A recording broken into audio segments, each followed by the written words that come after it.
What's up, everybody? Welcome to the 20th of October 2023 edition of Why Am I Like This? I'm gonna start transmitting, and I'll say I only allow what is for the cosmic time. I only allow what is for the cosmos.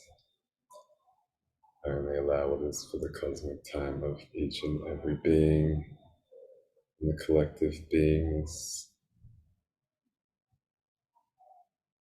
of Tiamat Gaia, of this container,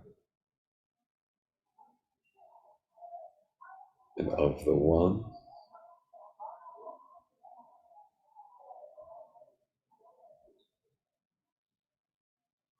And I'm going to bring through a transmission on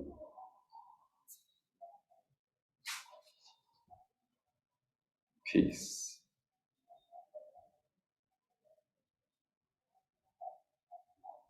Start now.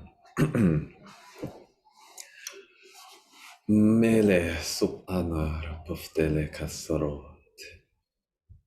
Lele musona nakara tele musut oro petenek ale tenemestorona takaret enemi o. Tele bona nakatesele bumarata tenek ale tenemesuta nele katat oro. Tile mesut enestelet ele pukru patalata. Ni anafta besoru man adikele. Kiale sane. Kura pananashtare nefte vesuturu pasanai. Tia natramusunano kuru pananastala. Kia andare petishtere petere mesutu namadre patanana karatetishtere. Kuma. Kuma. Kuma.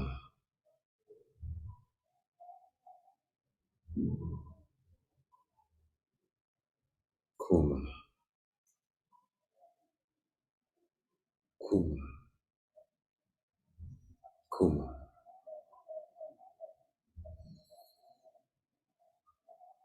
Kuma. Kuma. Kuma.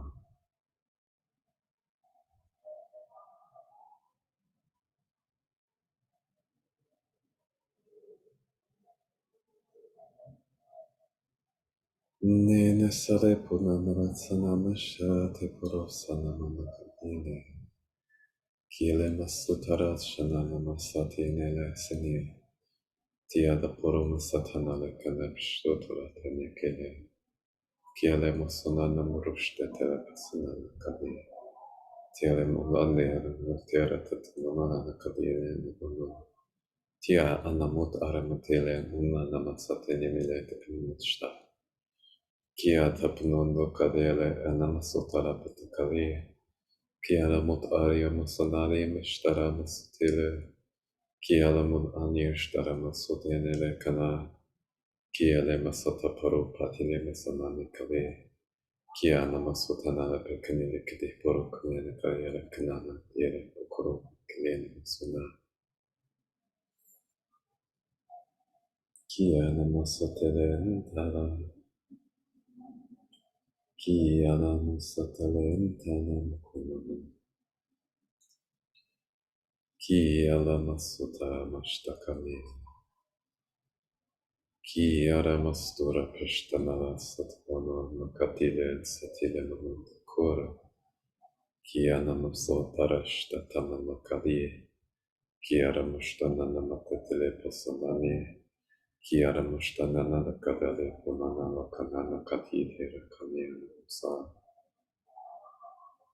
Kanara. Kanara.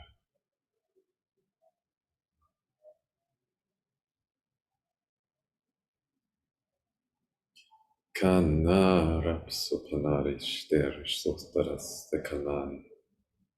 Kanara sapunale ele te putruda tilere kunanale kumana koroda kadile. Purashana. Purashana. Pura Shanam, Pura,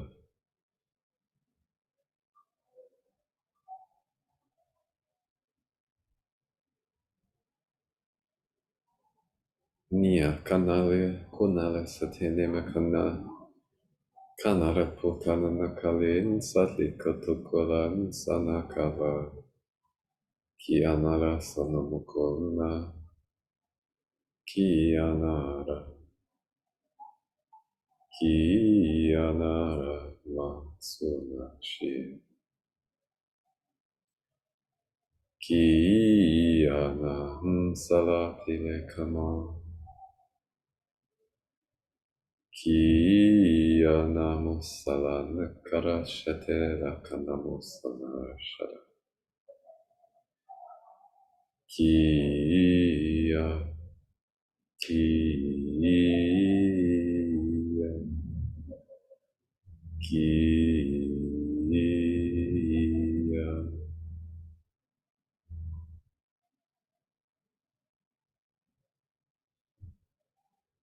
Kiana Mandele Munanakalue, Kiana Man Alia Kurupana Nalekana Sate Manukalekana Masotare, Kiana Mashtoro Satatana Mashtoro, Kiana Mashtare Amosanele Kanye, Kiala, Kiala, Kiala, Kiala, Kiala, Kiala, Kiala, Kiala, Kiala,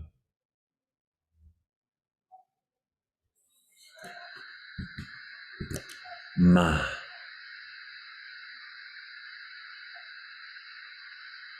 Ma, Ma, Ma,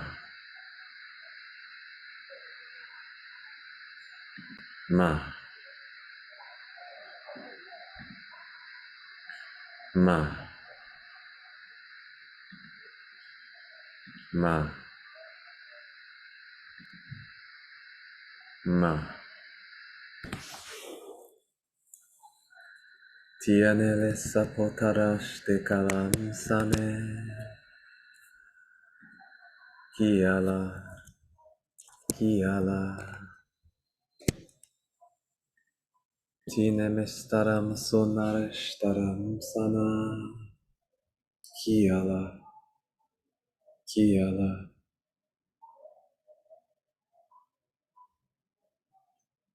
Tielemas sanamutaparas, Kiala, Kiala, Kiala sana,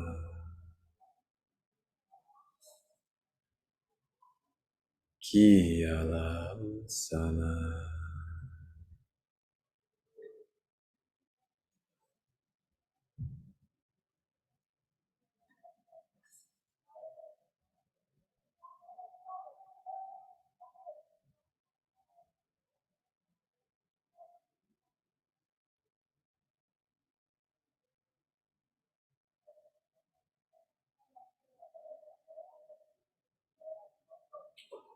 Kiala,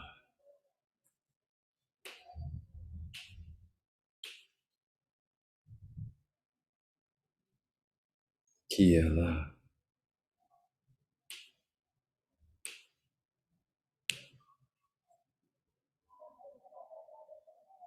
Kiala,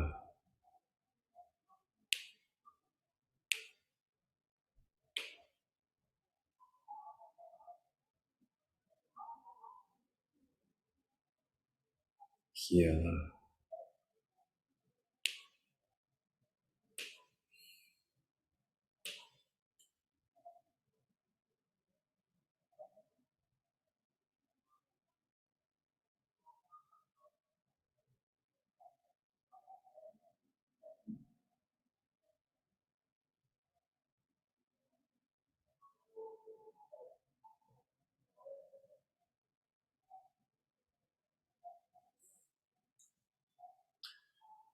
Manarip Sharip Samonaratakia Tile Kanambur Satarep Sanai Kiarep Onare Satiner Sapunaratakai Kiala Punara Sotaresh Takare Kiala Sombataras Tikanene Setaman Kiala Pukoromanda Satinera Kiala Samat Irish Tokarab Satanai Kiala Amboro Satinera Shtakaram Kiala Ambal Del Sotarish Delm Kiala Amboro Satanandi Gadi Kiala Umbara Satinam Urna.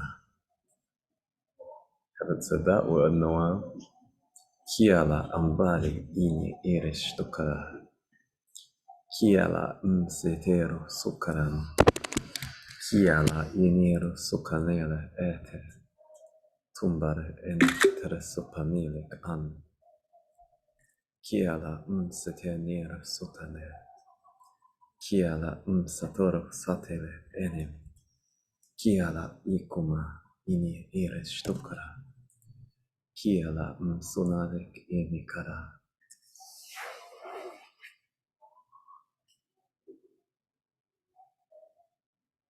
Kiyama Msanero Kiala Msana Kiala Msanel Kiala Msana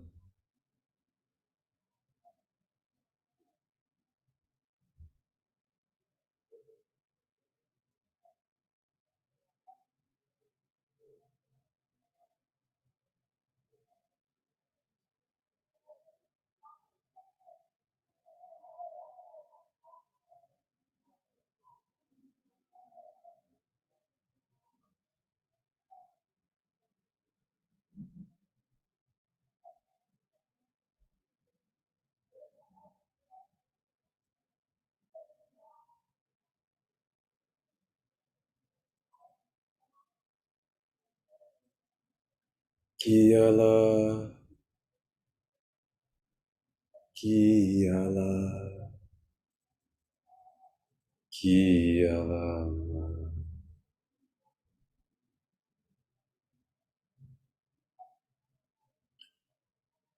Kiala Kiala Kiala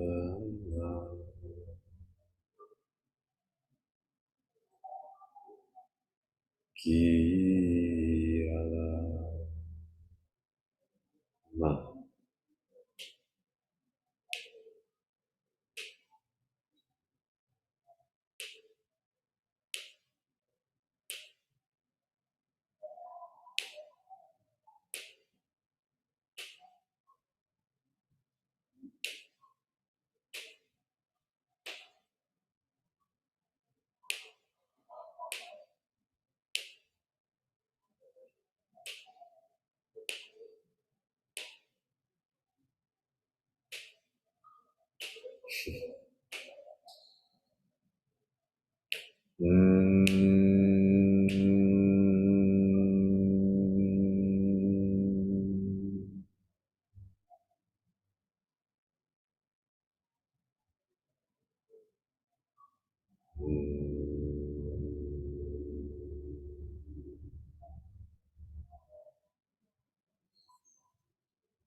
Cool. Thank you for waiting.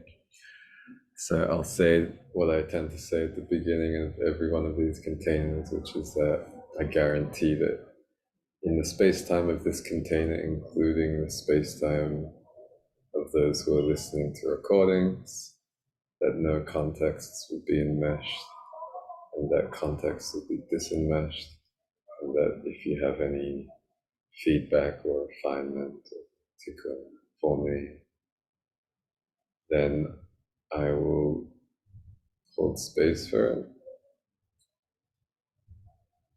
And yeah, I'll hold space for it with joy, because I'm always looking forward to opportunities to refine. To put that in like common terms, I would say if you disagree with anything I say, then I would also like to hear it.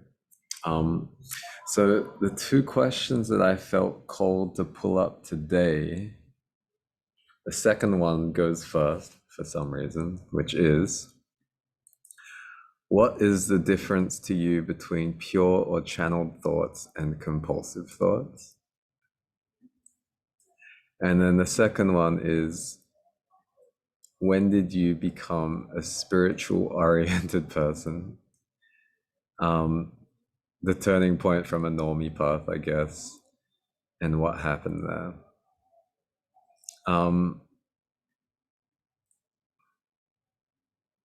It's not immediately obvious to me how I'm going to put these two together or respond to them at the same time, but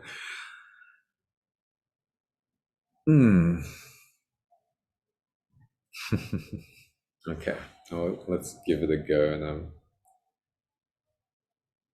looking forward to seeing what comes up.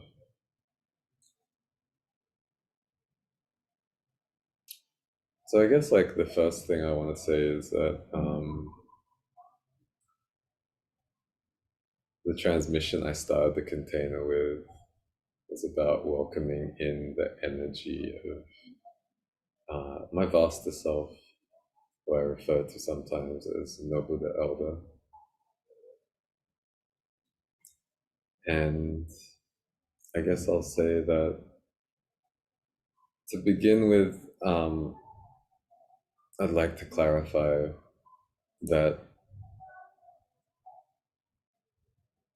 I think the spirit, pun sort of intended in the way this question is asked, relates to the definition of a spiritually oriented person as somebody who, I'll say, like, dedicates their life to what is probably recognizable to other beings as a spiritual path. I think that I might have even reworded this question in the title of the thread, to reflect that, because I feel like it's worth saying that according to like my understanding of what spirit is, which is basically, I'll say, awareness and interconnected awareness, which forms perception, and then interconnected perception, which forms intelligence. And I would say that this like aligns with ideologies such as panpsychism or traditions which should, tend to be grouped under the label of animism.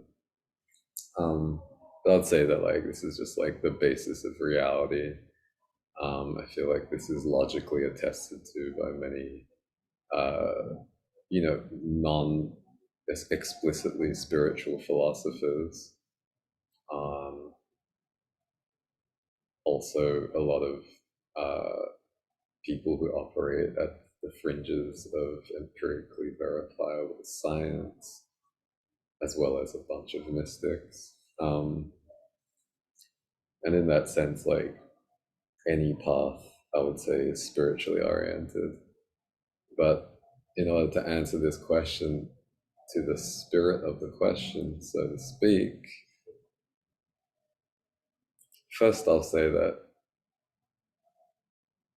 in current time, I feel like I'm dismembering some thought form complexes which relate to defining spiritual people as separate from normies. And some people who are listening might say, oh, like I thought you dismembered the term normie before.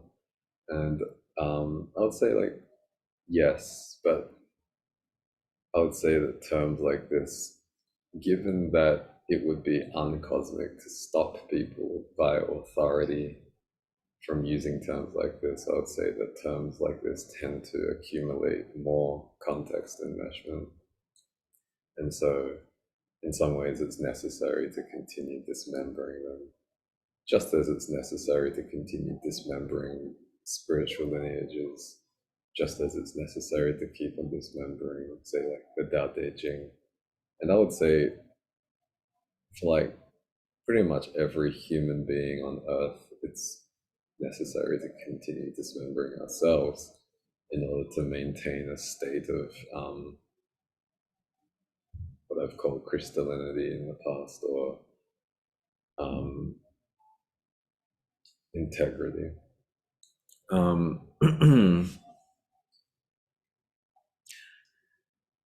But yeah, going on towards answering the question again, I'll say that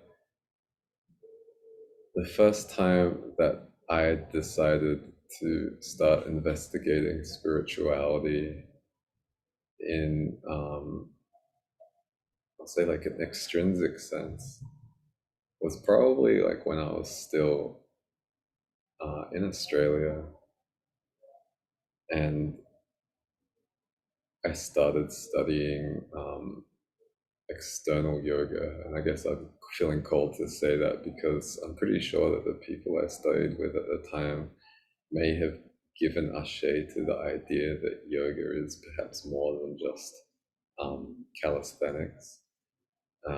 If I remember correctly, they said that the calisthenic aspects of yoga were related to quieting the body so that one could access a quieter mind, and attempt to refine the practice of, what other people might call intrinsic yoga or true yoga, which I feel relates to an exploration of the nature of reality via an exploration of the nature of ourselves. And, like what kind of sticks out to me right now is that I mostly thought of yoga as a form of exercise, and I mostly employed it when I was hungover in order to sweat out alcohol. And basically, my ritual at that point was, like many young people or young men of, you know, the period of, say, 2005, 2006, I was basically getting pretty smashed like every weekend. And I'd wake up hungover and I would drink a couple of glasses of orange juice because I thought it was healthy. And then I would do like 100 sun salutes. And then I would feel much better. And I wouldn't say that in the extrinsic sense, or yeah, I wouldn't say in the extrinsic sense or the intrinsic sense that I felt that I was doing anything spiritual. I could feel that I was more energized after these rituals, but I kind of attributed it just to sweating out toxins. And I don't think I was really tuned into the cultivation aspects of those exercises. Um, and then, I moved to Seattle. I had the good fortune to live on Capitol Hill, which is a very like bougie kind of hip part of Seattle, at least it was at the time. I was working for Microsoft, and at that time, most of the people who worked at Microsoft were living on the east side of Lake Washington, and I was one of the few who decided to live in Seattle because, the east side of Seattle, or the east side of um, the greater Seattle area, or the Puget Sound, it's pretty non-cool. So I ended up taking an apartment in Capitol Hill, and I happened to live on the same street as a yoga studio. And I signed up for a program which allowed me to go to as many yoga classes as I could. And those yoga classes were basically at 5 o'clock in the morning, pretty much every day. And I would say that me and my girlfriend at the time probably succeeded in going to those classes at least 3 times a week. And my instructor at the time was a guy called Tim, and I think he was from New York or had spent a decent amount of time in New York. And it was there that I feel like I felt like I was able to understand what it meant to truly quiet the mind through the external practice of yoga. But even then, I wouldn't say that I experienced meditation the same way that I do now. Just to say that although I experienced the quieting of the mind, which I probably at the time attributed mostly to having released nervous energy, let's say, I wouldn't say that what I received in that state of quietness was particularly insightful or particularly spirited. And I feel like speaking about it this way gives me the opportunity to talk about an aspect of spiritual practice, or what one might call a spiritually oriented path, which I feel is also somewhat egregoric according to the standards I outlined before. But I would say that a lot of people will probably think that having a spiritual path or being on a spiritual path or being a spiritual person relates specifically to having what feels like contact with what people might call spirits, which I think my sense is when people talk about that, they're talking about feeling like there is a separate spirit which is communicating in a way which resembles communication with other separate beings like other humans, and feeling like that spirit has an intelligence which resembles the intelligence of another human being, or perhaps a being of far greater complexity or intelligence than a human. And I feel like the reason I'm taking the time to talk about this is because it's important from the perspective of my vast self, or my perspective, the perspective of my vast self, to recognize again that from his perspective, and I would say from my perspective as well, everything we notice and even the things we don't notice in reality are spirited. And I would say that most of them do not exhibit intelligence in ways that we register in our upper chakras. And because of this fancy background, you might not be able to see my hands properly, but I'm motioning towards my upper chakras, or if you're listening to audio only. But I would say that all quanta of being emanates spiritual energy.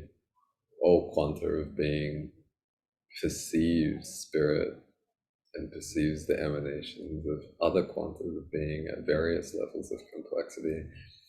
And whether they're emanating or projecting at a density of perception that we might call projection of emanation, I would say that at a certain level, even receiving the emanations of other quantas of being, or complexes of quanta of being, I feel like I'm called to say quanta as singular, even though I think a lot of people might say that it's worthy of referring to in plural. But I would say that, yeah, even beingness which only like receives the projections or the emanations of other beings is actually at some level emanating the energy of perception, which is something I feel like I've talked about before in this container and other containers, in the sense that a lot of traditions say that when you're looking at something, you're touching it. And I would say that refers to the emanation of perception, or what in other containers I've called certain textures of yin. And I would say that people and beings who are sensitive enough can pick up on it. So, yeah, I guess I'll touch upon like discourse around vegetarianism and veganism. And, there are people who believe that they are producing less karma if they don't consume animal products or animals, the meat of animals. But there are also people who dispute that and say that, even if you're eating a vegetable, you're eating a leaf, or you're eating um, something which doesn't have eyes, let's say. I think it's accurate to say that it's possible to accumulate karma through not only the eating and the processing of that complex of beingness, but also through the preparation. And I feel like maybe some of y'all are familiar with the idea that um, it's possible to cause suffering or pain to a carrot, for example, if you're chopping it, and also that it's possible to alleviate the suffering of that pain for that carrot if you chop it in a state of true presence, or if you pray over that carrot. Which sounds ridiculous as it's coming out of my mouth in certain parts of my body, but I feel like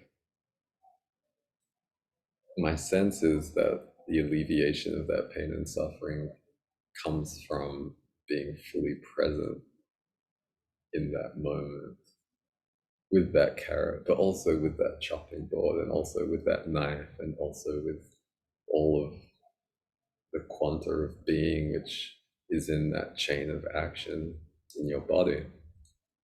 And I think it's also fair to say that if somebody is eating animal products without presence and somebody is not eating animal products without presence, and the person who's eating animal products without presence is going to accumulate more karma than the person who's not eating animal products without presence. But I would say that it's not only possible, but in my opinion, and this might be controversial, it's likely that somebody who consumes animal products with presence is accumulating less karma than somebody who doesn't consume animal products with presence. And I think a lot of people might dislike me saying that, but I would say that without even having to look at the way that food is produced and the way that we extract nutrition from soil and land, in order to produce most of the foods that people need to eat in order to stay functional without consuming animal products. But I would say a lot of the karmic payload, or the karmic accumulation, occurs there because it results in the breaking of cycles within ecosystems, which lead to the homeostasis of those ecosystems, including the humans who cultivate those ecosystems. Um, I would say that, like, even if we just look at our bodies and we look at what happens when we don't consume some level of animal products, I would say that there is significant breakage within our bodies, and that tends to cause the accumulation of karma, which is, I would say, vibrations which dysregulate or disharmonize the intelligence of our bodies. But then downstream of that, I would say that when people are dysregulated or disharmonized in their bodies, they tend to accumulate more karma through their actions because their bodies are unable to harmonize the artifacts of karma, which is already in their body, or which is attempting to impose itself upon their body, because those cycles of intelligence which protect us from incurring karma from other people tend to break down. But I would also say that um, due to what most people would simply refer to as dysregulation, when we're not adequately resourced by the food that our bodies need to consume in order to, I'll say, like, trend towards homeostasis, we tend to receive karma, amplify it, and dump it outside of ourselves in states of dysregulation. And then the karma, which is already in our bodies through our earth ancestry, and for those of us who are open to our sky ancestors, the karma which comes through us via our sky ancestors ends up being amplified via our actions in the material realm as well. So I would say for the vast majority of vessels, it's probably more karmically accumulative not to consume animal products, even with presence, compared to consuming animal products with presence, which is to say, simply being as present as one can be throughout the process of preparing and procuring and consuming our food, whether it has animal products or not. Or and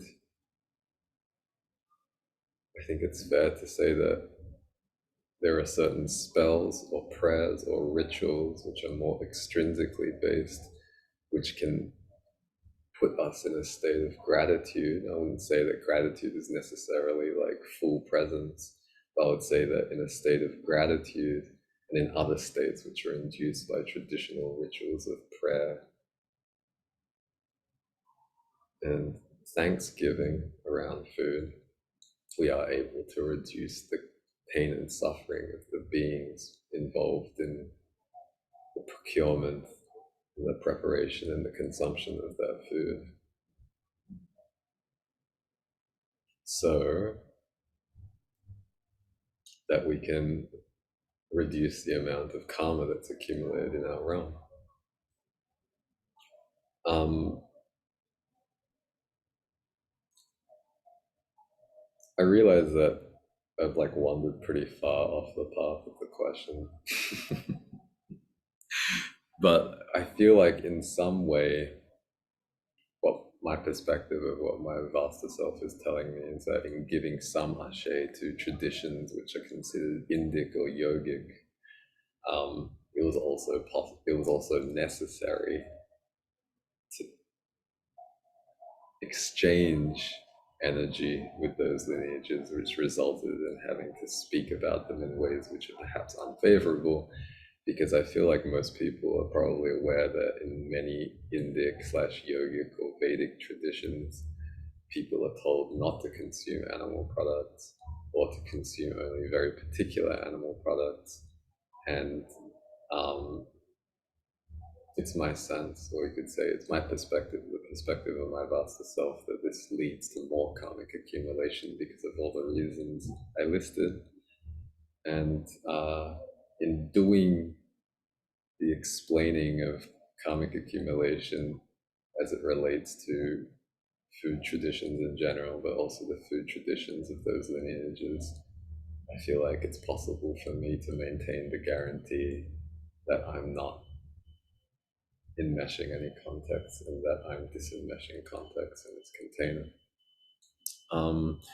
But to return to the basis of the question, I would say that like after that period of doing yoga intensely at 5 o'clock every morning, or 3-4 times a week in Seattle, I more or less fell off. I would have to say that I have to give a lot of credit to my sister, who um, I'm going to say, as an artist, came across a lot of people who were spiritually inclined, and she fed me spiritual content that she came across through people she met through the art scene.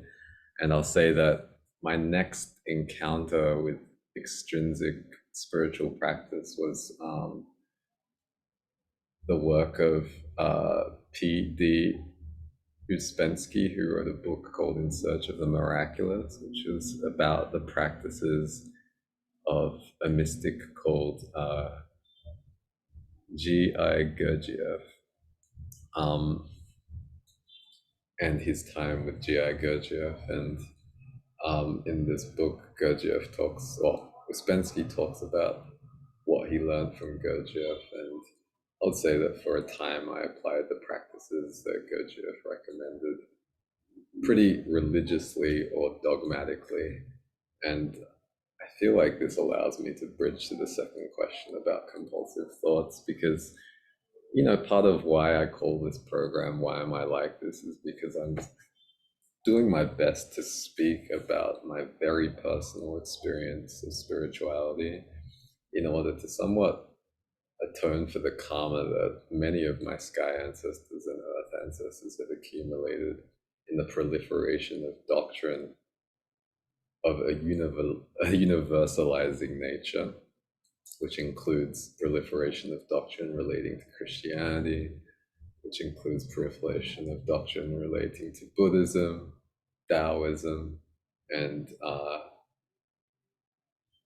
also say Sufism, Islam, when I kind of tune into the experiences of some of my sky ancestors, but not necessarily the earth ancestors who are in my family tree, and also I would say earth ancestors who are not in my family tree according to definitions of earth ancestry, which I've shared in this container and outside of this container before, and I won't go into again. But because so much karma has been accumulated due to the proliferation of universalizing doctrine, I would say that it's very much a part of my path in current time to speak about spirituality in ways which are, what I would call sometimes energetically hygienic, but I will say in this context, require me to only talk about things as strictly as I can according to my own experience in order to reduce the amount of karma which might accumulate due to speaking about things from a universalizing perspective, or what some people call perspective without a point of view or a view from nowhere.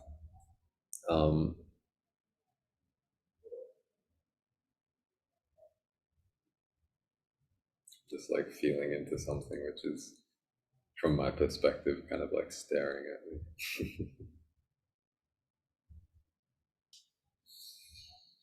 mm,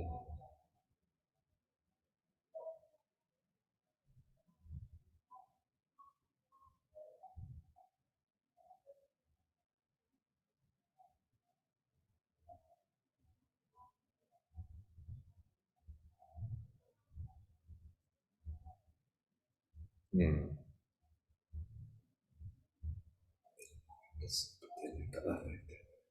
Panashtarit ineftelepisuko, ki elepisum anirashta, ki anaptupanelese, ka ananepe enikatapkumanse, tip eneftepelokanashta, enika, kilem onsen, kati enishte, ki anamatsutan. I don't think that like talking about universalizing doctrines was super pleasant for some lineages.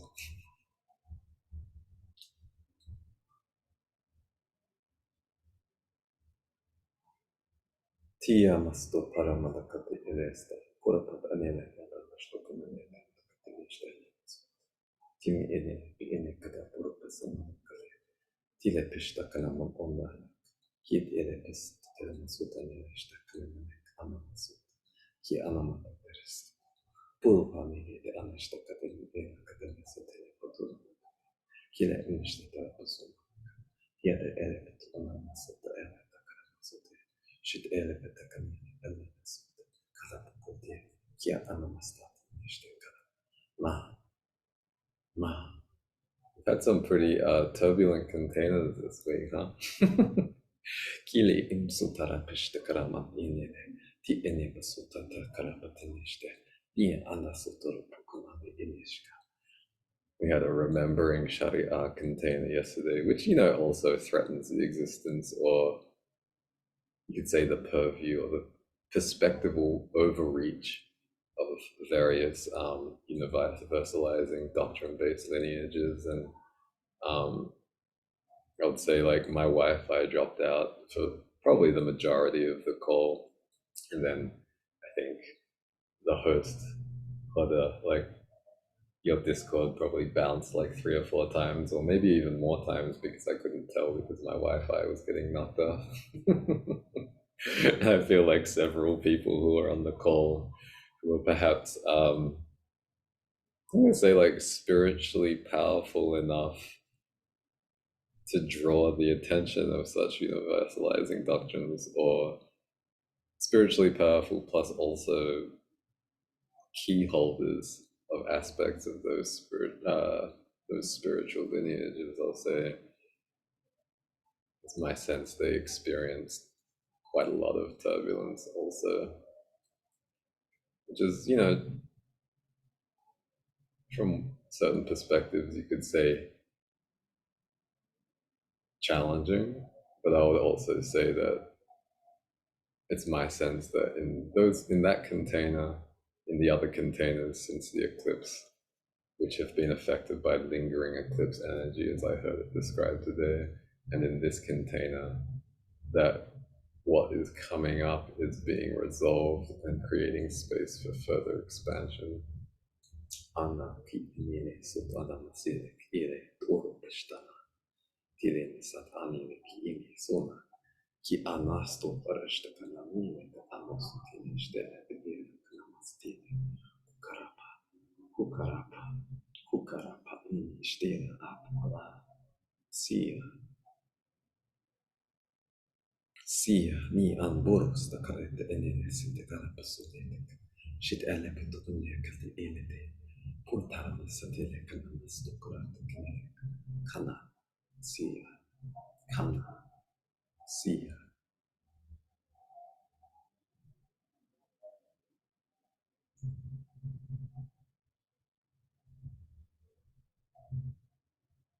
So what I was talking about is about having followed, let's say, the dogma or the doctrine of Gurdjieff pretty religiously. And one exercise in particular that he recommended to his students was what they call the stop exercise. And if I remember correctly, this was usually applied collaboratively. So he would have students walking around doing their normal thing, and then either he, as in Gurdjieff, or another student would like clap or like blow a whistle or just yell stop. And at that time, the students were supposed to stop what they were doing and then tune into what was happening at, various levels of their awareness according to a framework that Gurdjieff talked about, which, if I remember correctly, was 4-layered. And in a sense, they were supposed to pay attention to like what their ego made of the moment and what their super ego made of the moment and what their id made of the moment. And then, if I remember correctly, like their mechanical body was doing. And the idea there was to be able to tune into what was happening at each level of awareness and decide whether it was in alignment is like how I'm explaining it now, but I don't think it's how it's explained in the book. But the idea was that one could filter out what was available in their awareness.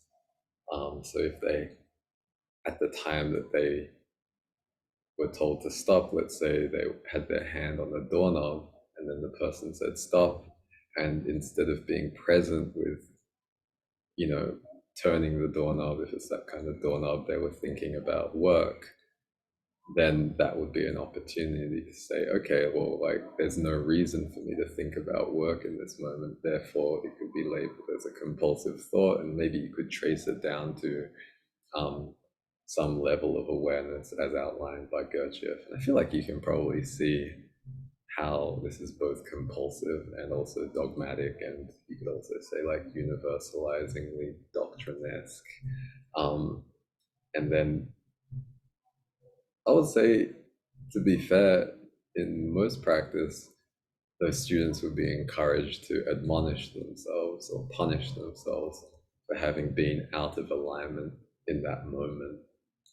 And then, through this process, these students were supposed to refine their awareness by basically like repeating it enough times that they were able to like knock all the so-called edges off their awareness. And I would say that I applied this process to myself, again, religiously and dogmatically.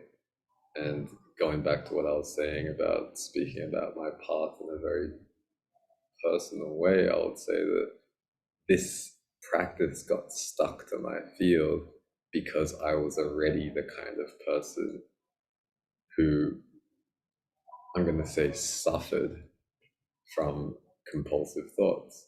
Um, and I could go into the metaphysics of this, but I feel like the most concise way to talk about it is by saying that as a child, which is when I felt like I was most spiritually aligned in many ways, I was often punished for doing things which felt aligned with spirit. And each one of these punishments, whether you could call them like traumatic or conditioned or conditioning, according to the framework of Toltec wisdom, which I learned through Don Miguel Ruiz Jr.'s writing. Um, I would say like all of those incursions upon my spiritual alignment created tears or ruptures in my field. And then all of these tears and ruptures in my field led to the incursion of what I now call thought forms and thought form complexes, which kept me out of my body and in a state of constant thinking. So it was very aligned for me to come across the work of P.D. Ouspensky and Gurdjieff and basically like shift my prior framework of compulsive thinking into a framework of Gurdjieff compatible um, compulsive thinking. And then through the application of this process, I'll say somewhat religiously, I won't say that I became more integrated according to my gnosis now. I'll say that the operating system which constituted my default mode network, or you could say like the neural network, or you could say Indra Kala, which is, like the pearl of time, or you could say the energy of my upper chakras, the operating system which constituted the energy of my upper chakras became very efficient at monitoring my behavior and then determining whether it was in alignment with something which I could say was an egregore of alignment and very heavily influenced by Gurdjieff's teachings, and then invoke other protocols of changing my behavior so it was even more in alignment. And I would say that I burnt out of it pretty quickly. And, shortly after having consumed this text and applied this process pretty religiously to my waking life, I would say that I kind of fell out of explicit spiritual practice again. And then I'd say that basically, like from around 2007 until 2019, I would say that I was pretty good at maintaining more or less a daily meditation practice of at least 10 minutes. But again, I would say that this fit very easily into, you could say, the default mode of my default mode network because of the conditioning I'd received as a child, which related to you could say in short, becoming good at school, and then was heavily inflected by my encounters with the work of Gurdjieff, such that I had become very, very good at detecting what seemed like deficiencies in the way that my upper chakras perceived and operated in the world. And then you could say rewiring those moments where I was misbehaving according to what I believed was the correct way to behave, rewiring those moments and those behavioral urges, you could say, to more correct behaviors. And that included, I would say, daily meditation and also daily gratitude journaling and also daily to-do list organization, and I would say daily monotonic working through my to-do list. And I would say I was like very reliable and very consistent, and people thought of me as a uppercase G, good, uppercase P person, trademark symbol. And I was a very effective conductor of my work professionally and also my work running a couple of different soccer teams. And if anybody who played on those soccer teams is listening to this video, then please disagree. But I would say that, like, even if it wasn't necessarily always the ideal experience of working on teams that I managed, either in a footballing sense or in a professional sense, um, I would say that most people would probably agree that it was consistent and reliable. In other words, the trains always ran on time. But again, I wouldn't say that I was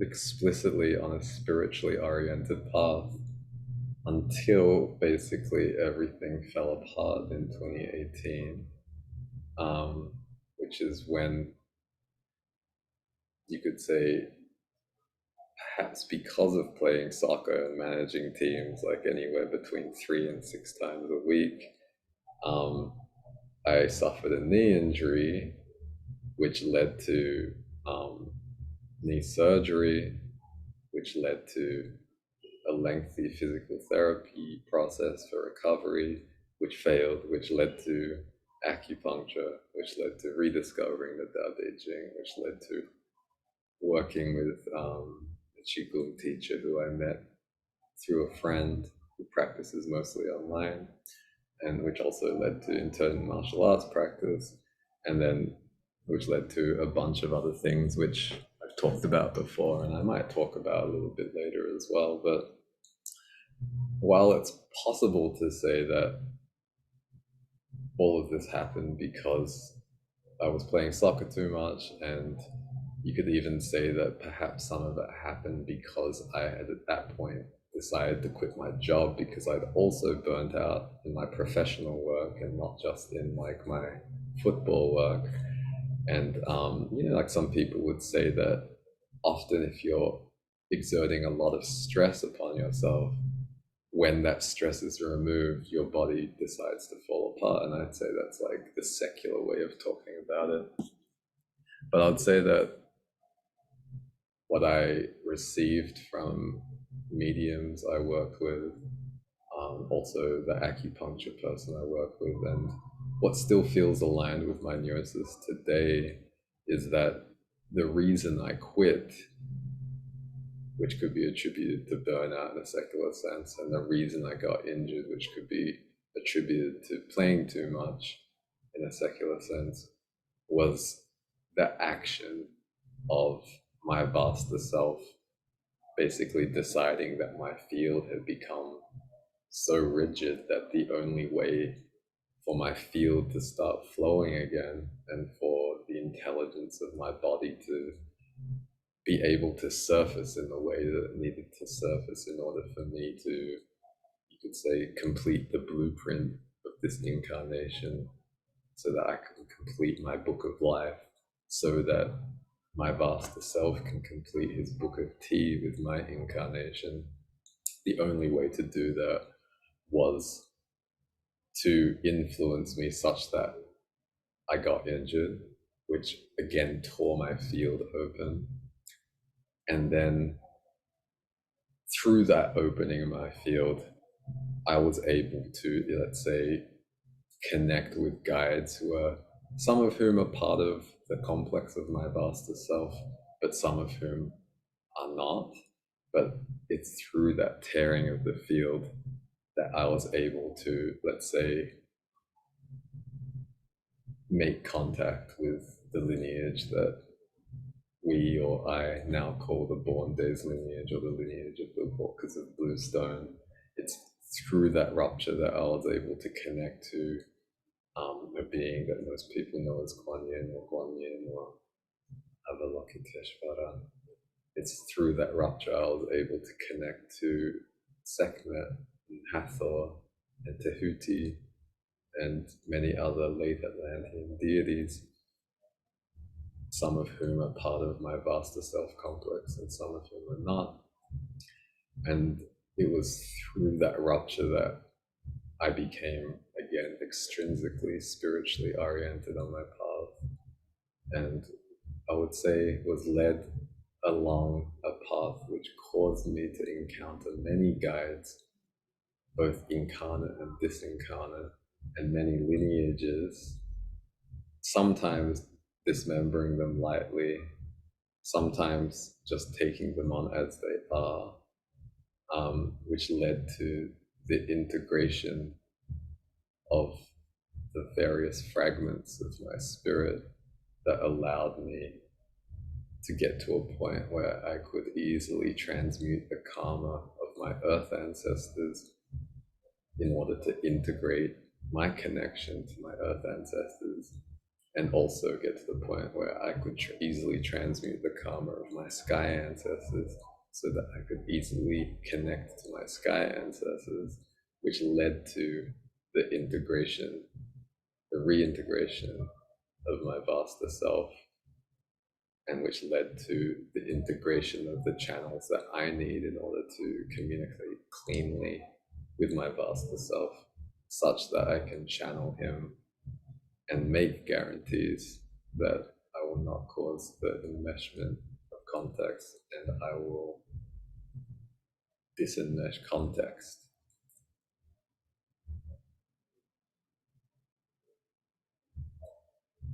And I feel like part of why I felt called to talk about my path in this way is because it feels necessary to completely own my predisposition through my conditioning, through the nature of the trauma and the conditioning that I had imposed upon my spirit as a child, which in many ways was downstream of the trauma and the conditioning that was imposed upon not only the earth ancestors in my family tree, but also upon earth ancestors who are not in my family tree, and also downstream of the trauma and the conditioning which is imposed upon my sky ancestors who I connect to through what I call Indra Sutra, the pearl of connection, the pearl of the thread that connects me to Indra's net or the etheric field. And to completely own how that predisposition has shaped my path, as well as the tools that I have found helpful, and which to an extent has also shaped my disposition towards imparting offerings to other people who may share my predisposition for compulsive thought, or who may be completely averse to, or you could say foreign to, or who could find my predisposition to compulsive thought illegible, um, so that it's understood that the way in which I have meandered or wandered or progressed upon my spiritual path is very, very much particular to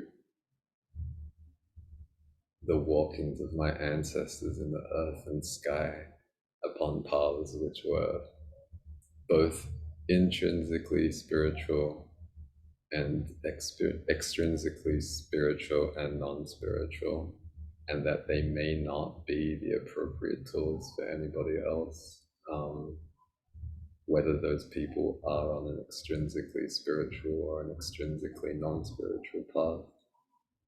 I feel like it's also incumbent upon me to say that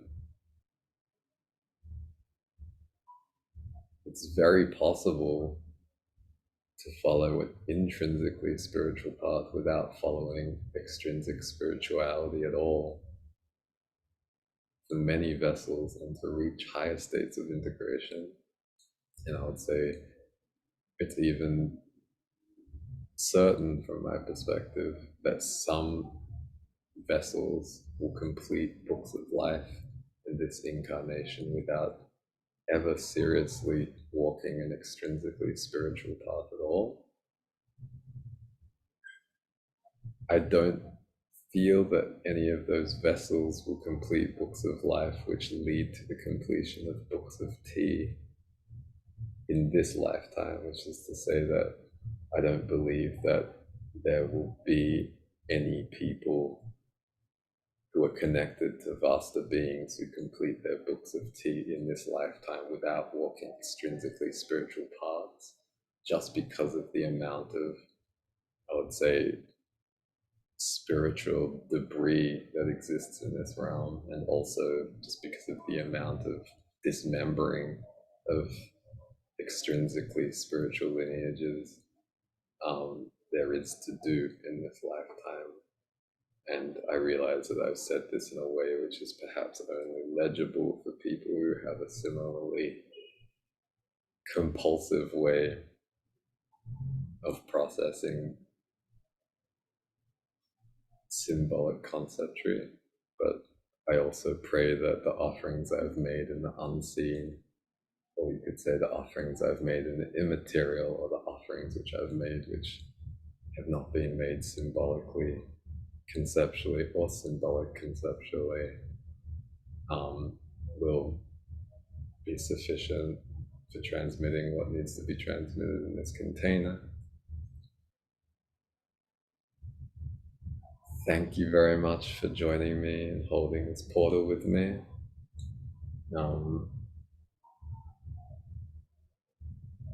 I'll be fielding questions in the thread if anybody has them.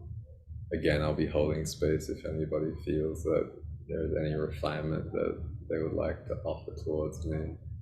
And as usual, I'll be posting this recording to YouTube, and I'll be posting that recording in the thread, in the broom, for anybody who wants to discuss it.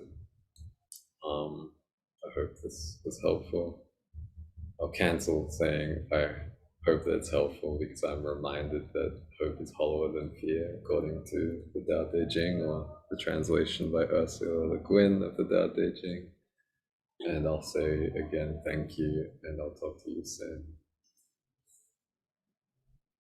Mm-hmm.